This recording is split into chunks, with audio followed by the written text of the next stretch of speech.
Javier Drtresca dice: algunos mexicanos creen que es necesario un dictador de derecha en México como Bukele para combatir el crimen. ¿Qué opinas de esta idea? ¿Estás de acuerdo? Porque opino que es una idea aterradoramente mala. Porque los dictadores de derecha no combaten el crimen, o no solo combaten el crimen, hacen muchísimas otras cosas que son dañinas para una sociedad. Pero además, cuando el crimen lo combates delinquiendo, no estás mejorando la situación del delito en tu país, simplemente lo has convertido en el poder ejecutivo. Es como nombrar a un jefe de un cartel de narcos presidente de la República, ¿no? Ya estamos en ello.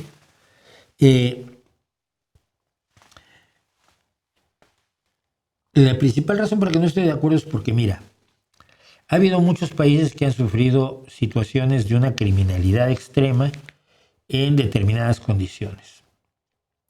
Y han podido meterla en cintura y controlarla. Nunca vas a desaparecer la criminalidad, pero puedes controlarla sin necesidad de acciones autoritarias, sin perjudicar a inocentes, sin destruir el Estado de Derecho, que sería lo que crees que estás defendiendo cuando persigues a la delincuencia. Lo que está diciendo la derecha es lo de siempre. El Morena no está combatiendo la delincuencia desde 2018, estamos de acuerdo. Yo me he peleado con Pedro Miguel concretamente sobre eso, porque ellos creen que si quitas la pobreza desaparece la delincuencia, y vemos que en países absolutamente opulentos, gente con mucho dinero sigue delinquiendo, porque no solo se delinque por pobreza, hay muchísimos elementos que intervienen. El simplismo morenista no da para más. Pero si tienes un gobierno que durante ya 7 años no ha combatido el crimen, entonces quieres uno que combata el crimen. Y entonces si uno que parece que está funcionando es Bukele, que está funcionando hasta cierto punto, quieres eso, ¿no? Pero hay muchas otras opciones. Y yo te digo esto, hay muchos inocentes. El propio gobierno salvadoreño hasta hace poco admitía que tenía muchos inocentes en la cárcel. Esa gente que está siendo sometida a tratos inhumanos de campo de concentración en lugares como el Secot, o no salen nunca,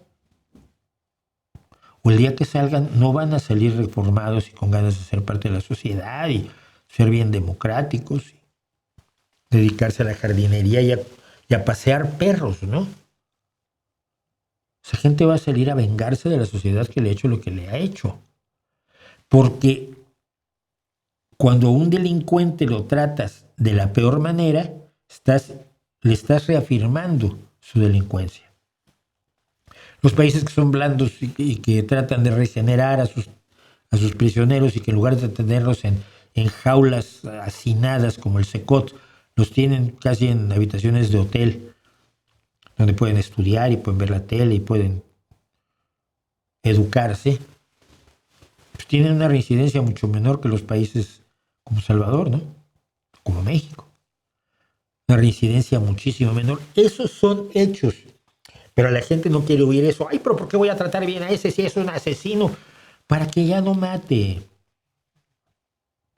Porque si lo maltratas y sale de la cárcel, no va a salir a otra cosa que a seguir matando, y a seguir delinquiendo, y a ir sobre ti.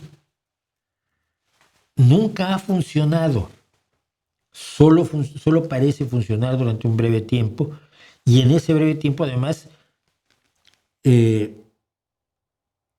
contamina a toda la sociedad. Haces que toda la gente piense que la forma de resolver la violencia es con más violencia, y la forma de resolver la ilegalidad es con más ilegalidad. De modo que el día de mañana, cuando a ti te detenga la policía, no puedes decir: tengo derechos, quiero ver a un juez, quiero a mi abogado, usted no me puede maltratar, usted no me puede pegar, usted no me puede rapar. No, sí pueden. Sí pueden, porque el autoritarismo es así y no respeta